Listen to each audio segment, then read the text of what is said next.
दोस्तों नमस्कार। क्या हाल चाल है जी आप सबके? ठीक ठाक हैं सब? दोस्तों एक बहुत बड़ी डेवलपमेंट हुई है बंगाल के अंदर, वो तो सब आप जानते ही हैं। एक नाम आजकल बहुत ट्रेंड कर रहा है हिंदुस्तान की राजनीति में, खासकर बंगाल में। वो नाम है सयोनी घोष। सयोनी घोष जो थी, आज उनकी पूरी लाइफ के ऊपर थोड़ा सा वर्णन किया जाएगा। एक बहुत नॉर्मल परिवार से आती थी ये। इनका एक ब्रदर, ये खुद और फादर मदर, बस इतनी ही फैमिली थी। बहुत नॉर्मल फैमिली से आते थे, कोई ज़्यादा पैसा वैसा नहीं था इनके पास। 17 साल की उम्र में सयोनी घोष ने अपनी माँ को खो दिया। 14 साल की उम्र में सयोनी घोष ने अपने भाई को खो दिया। फादर के पास कोई ऐसा इतना फंड नहीं था कि कुछ इसको करवा सकें। मॉडलिंग की दुनिया में इसने अपना कदम रखा और 17 साल की उम्र में इसने एक पहली फिल्म करी। चाहे वो गलत ग्रेड की फिल्में होती थी, BC ग्रेड की, उन्होंने अपना फ्यूचर यहाँ से स्टार्ट किया। सयोनी घोष बहुत बढ़िया प्रवक्ता है, धाकड़ लीडर है, नो डाउट। लेकिन सारे के सारे अचंभित हो रखे हैं कि सयोनी घोष ने ममता बनर्जी को कैसे छोड़ दिया। जिस ममता ने उसको जमीन से उठा के स्टार बनाया, उस ममता को सब ये बोल रहे थे कि कोई भी चला जाए, ममता बनर्जी, अभिषेक बनर्जी और सयोनी घोष हमेशा TMC में रहेंगे। ये वर्ड ममता बनर्जी के हैं। ये ममता बनर्जी ये कहती थी कि सारी दुनिया मुझे छोड़ के चली जाएगी, लेकिन सयोनी घोष मुझे कभी छोड़ के नहीं जाएगी। ये शब्द थे ममता बनर्जी के कि मेरी बेटी है वो। 17 साल की उम्र में उन्होंने अपनी पहली फिल्म करी। उसके बाद छोटे छोटे सीरियल्स में काम किया। बड़ी जद्दोजहद में अपनी लाइफ स्टार्ट करी इन्होंने। ब्रदर से बहुत प्यार करती थी, अपने मदर से बहुत प्यार करती थी अपनी। पहली फिल्म जब रिलीज़ हुई तो वो फिल्म को सयोनी घोष ने अपने ब्रदर के नाम पे बोला कि ये मैं समर्पित करती हूँ अपने दादा को। इमोशनली वाली बातें हैं, लेकिन इसका एक डार्क चेहरा भी है। और डार्क चेहरा ये है कि सब इसको ममता बनर्जी 2 मानते थे बेंगलोर में, कलकत्ता में। हर बंदा ये था जो TMC का जो TMC के अंदर लोग थे, वो सब के सब ममता बनर्जी 2 बोलते थे सयोनी घोष को। बड़ी ईमानदार, बड़ी कट्टरवादी, बड़ी ये, बड़ी वो, बड़ी बड़ी बातें सयोनी घोष के लिए की गई। जब ये 28 साल की उम्र में थी तो इन्होंने कई फिल्में कर ली थी, सीरियल वीरियल में काम भी कर लिया था, तो 2-4 पैसे थे इनके पास। 28 साल की जब इनकी उम्र थी तो एक दिन ममता बनर्जी का फ़ोन गया इनके पास। सयोनी घोष के पास ममता बनर्जी का, कोलकाता के CM का फ़ोन गया कि सयोनी, हम तुम्हें अपनी पार्टी में शामिल करना चाहते हैं और तुम्हें विधानसभा का चुनाव लड़वाना चाहते हैं। सयोनी घोष के खुद शब्द हैं कि मैं शॉक्ड हो गई ये सुनकर कि ये क्या बोल रही हैं, और वो भी CM मेरे को फ़ोन कर रही हैं। लोग टिकट मांगते हैं, 25-25 साल काम करने के बाद भी टिकट नहीं मिलता। 5-5 करोड़ रुपए लेके जो लोग जाते हैं उनको भी टिकट नहीं मिलता। मैं तो अभी तक पार्टी मेंबर भी नहीं हूँ और मुझे टिकट दे दिया। एनीवेज, चलो, मैडम इलेक्शन लड़ती हैं विधानसभा का और बहुत बुरी तरह हारती हैं, बहुत बुरी तरह। लेकिन हिम्मत नहीं हारी उन्होंने और ममता बनर्जी ने उसके साहस को बरकरार रखा और उसको ऑल इंडिया विंग्स में अध्यक्ष पद दे दिया गया, जो पहले अभिषेक बनर्जी के पास हुआ करता था। सयोनी घोष ने बहुत मेहनत करी, घर घर गई, गांव गांव गई। सेलिब्रिटी तो पहले से ही थी, तो TMC में ऊंचा पद मिल गया था, तो इन्होंने बड़ी मेहनत करी। 2024 में ममता बनर्जी ने इसको लोकसभा का इलेक्शन लड़वाने के लिए एक सीट पे टिकट दिया। वो सीट थी जिसमें ममता बनर्जी खुद लड़ा करती थी। मतलब ये था कि टीएमसी का कोई भी बंदा वहाँ से खड़ा हो जाए वो जीतेगा ही जीतेगा। बहुत कम पार्टियों में ऐसा होता है कि कोई इंसान विधायक का इलेक्शन हार जाए तो पार्टी उसको एमपी का चुनाव लड़वाए, ऐसा नहीं होता। ये ममता का प्यार था सयोनी घोष के लिए। सयोनी घोष लोकसभा का इलेक्शन लड़ती हैं 32 साल की उम्र में, 32 की एज में 32 साल की उम्र में इलेक्शन लड़ती हैं और 2,80,000 वोटों से जीतती हैं। 31 साल की उम्र में संसद में जाती हैं टीएमसी की तरफ से। जब ये टीएमसी वाली मैडम जो है सयोनी घोष, जब ये संसद में बोलती हैं कि जो नहीं भी देखने वाला होता है ना, नहीं भी सुनने वाला होता है, वो भी एक बार इनकी मुंह तक देखना शुरू कर देता है ये क्या बोल रही हैं। बहुत अच्छी प्रवक्ता हैं, हिंदी के ऊपर बहुत अच्छी पकड़ है, हिंदी बोलती हैं, बहुत अच्छी पकड़ है इनके ऊपर, अच्छे शब्दों का इस्तेमाल करती हैं, पढ़ी लिखी हैं, जुझारू हैं, सब कुछ है। लेकिन एक जो शब्द है वो इनका पीछा नहीं छोड़ रहा। जब राघव चड्ढा छोड़ के गया था अपनी पार्टी को, आम आदमी पार्टी को, तो इन मैडम ने बोला था चड्ढा है, चड्डी है, क्या है मुझे नहीं पता, लेकिन मैं चड्ढा नहीं हूँ, मरती मर जाऊंगी, ममता बनर्जी को नहीं छोड़ूंगी।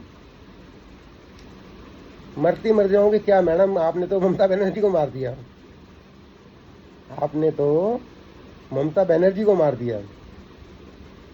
एक चीज़ और बताता हूँ आपको, एक साहब हैं शत्रुघ्न सिन्हा। शत्रुघ्न सिन्हा भी आजकल टीवी पे बहुत जोर जोर से बातें कर रहे हैं, मैं मरता मर जाऊंगा, दीदी का साथ नहीं छोड़ूंगा, मरता मर जाऊंगा, दीदी का साथ नहीं छोड़ूंगा। ऐसे वर्ड आपको सुनने में मिल जाएंगे बहुत वीडियो में। दोस्तों, उनकी एक सच्चाई मैं आपको बताना चाहता हूँ। जब ये लोग सारे, कोई कहीं जा रहा था, कोई कहीं जा रहा था, कोई कहीं जा रहा था, तब शत्रुघ्न सिन्हा ने बीजेपी में कुछ उनके जो दोस्त हैं उनसे संपर्क किया था और ये इच्छा जताई थी कि मैं भाजपा ज्वाइन करना चाहता हूँ एज ए एमपी। लेकिन बीजेपी की हाई कमान ने इसके सीधे सीधे पिछवाड़े पे लात मार के भगा दिया, क्योंकि शत्रुघ्न सिन्हा इतना घमंडी आदमी है, वो इसको किसी को कुछ समझता ही नहीं है। जब ये पहले बीजेपी में थे, लोकसभा का इलेक्शन लड़े, इनको कैबिनेट मिनिस्ट्री मिली, सब कुछ किया, लेकिन आदतें तो इनकी वही फिल्मों वाली हैं। 12 बजे से पहले तो ये विभाग में नहीं जाते थे। जो मिनिस्ट्री इनको मिली थी, मिनिस्ट्री विभाग जो इनको मिला था, उसमें ये सुबह 12 बजे से पहले कभी नहीं पहुंचते थे और शाम को 3 बजे 4 बजे गायब। विभाग का काम सिर्फ 2 घंटे करते थे, कोई सुनवाई नहीं, कोई जवाबदेही नहीं, कुछ नहीं।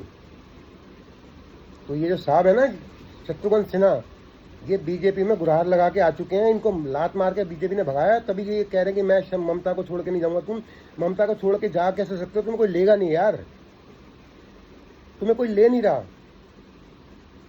ये तो कांग्रेस से भी संपर्क में थे, लेकिन कांग्रेस ने भी इसको लात मारी। उनको पता लग गया कि पहले ये बीजेपी में था, फिर हमारी पार्टी में आया, तृणमूल में चला गया, तृणमूल से दोबारा वापस आना चाहता है, तो कांग्रेस ने भी नहीं लिया इनको और बीजेपी ने भी भगा दिया।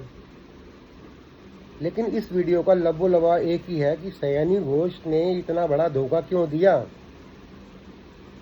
यकीन मानिए, जिसने सयानी घोष के बारे में सुना ना, जिसने सुना, इंक्लूडिंग मी, जब मैंने सुना कि विरोधियों की लिस्ट में सयानी घोष का भी नाम है, सिग्नेचर है, आप यकीन मानिए मेरे को ये लगा कि नहीं, ये सब फ्रॉड है, गलत न्यूज़ चल रही है। जबकि मैं उनकी पार्टी का नहीं हूं, मेरा उनसे कोई लेना देना नहीं है दूर दूर तक। मेरा टीएमसी से कोई दूर दूर तक लेना देना नहीं है और ना ही दिल्ली में टीएमसी है। मैं एक राजनीतिक परिवार से बिलोंग करता हूं और मेरी जो बैकग्राउंड है वो आरएसएस की है। लेकिन फिर भी मैं बोलता हूं कि सयोनी घोष जैसी लीडर, धाकड़ प्रवक्ता बहुत कम मिलते हैं, बहुत कम मिलते हैं। उम्र कितनी है, 33 साल तो उम्र है सारी इनकी। शुरू में बचपन में गरीबी देखी, भाई की मृत्यु देखी, माँ का भी जाना देखा, लेकिन उनके पिता को और उनकी हिम्मत को सराहना करता हूँ मैं, जिन्होंने इस लड़की को ये बोला कि तुझे जो लाइन चुननी है तो चुन, मैं तेरे साथ खड़ा हूँ। सयोनी घोष के पिता ने सयोनी घोष का बहुत साथ दिया। सयोनी घोष की किस्मत भी बहुत अच्छी है। अदरवाइज अगर 16-17 साल की उम्र में लड़की घर से निकल जाती है तो उसके साथ प्रॉब्लम हो जाती हैं। मैं कोई किसी लड़की के ऊपर प्रॉब्लम कोई गलत टिप्पणी नहीं कर रहा। मैं तो सिर्फ इतना कह रहा हूँ कि सयोनी घोष 17 साल की उम्र में घर से निकली और मॉडलिंग की दुनिया में कदम रखा, और 17 साल की उम्र के अंदर ही इनको एक सी ग्रेड समझ रहे ना, सी ग्रेड कौन सी होती है, सी ग्रेड फिल्म में काम करने का मौका मिला। वो सी ग्रेड मूवी जो है वो रातों रात हिट हो गई बंगाल में, बंगाली मूवी थी। इनको धड़ाधड़ बी ग्रेड सी ग्रेड की फिल्मों के लिए ऑफर आने लगे, और जो इन्होंने जल्दी जल्दी साइन भी किए। फिर इनको सीरियल से ऑफर आनी शुरू हुई, इन्होंने सीरियल भी साइन किए और उनमें काम भी किया। देखते ही देखते सयोनी घोष कोलकाता के अंदर बहुत फेमस हो गई, सेलिब्रिटी बन गई। और इसमें सबसे बड़ा हाथ इनके पिताजी का है, जिन्होंने सयोनी घोष का हाथ कभी नहीं छोड़ा। उसको यही बोला कि तू चिंता मत कर, मैं तेरे पीछे खड़ा हूँ। और सयोनी घोष ने अपनी मेहनत से और अपनी हिम्मत से, अपनी नॉलेज से, अपनी पढ़ाई से, कुशल प्रवक्ता होते हुए, जुझारू नेता होते हुए इस मकाम को हासिल किया। देखो, सिक्के के दो पहलू होते हैं। अब एक तो ये पहलू था कि इन्होंने बहुत मेहनत करी और सब कुछ करके यहाँ तक पहुँची, वाह वाह बल्ले बल्ले हो गई, चलो जी बहुत बढ़िया। सिक्के का दूसरा पहलू जो है, जो अभी तक किसी की नज़र में नहीं आया था, वो ये है कि सारा विपक्ष ये बोल रहा है कि इसको, ये बंदे ने टीएमसी छोड़ी, अपना सीआईडी का प्रॉब्लम है, उसने छोड़ी ईडी का प्रॉब्लम है, उसने छोड़ी फलाने का है, उसने छोड़ी तो राव का प्रॉब्लम है। लेकिन दोस्तों, ये जो लड़की है सयानी घोष, इसके ऊपर तो कोई एफआईआर भी नहीं है। आप मेरी बात को ध्यान से सुनिएगा। भाजपा पर आरोप लगाए जा रहे हैं कि जितने भी टीएमसी के विधायक और जो भी एमपी टूट के आए हैं, वो सारा के सारे बीजेपी ने तुड़वाए हैं।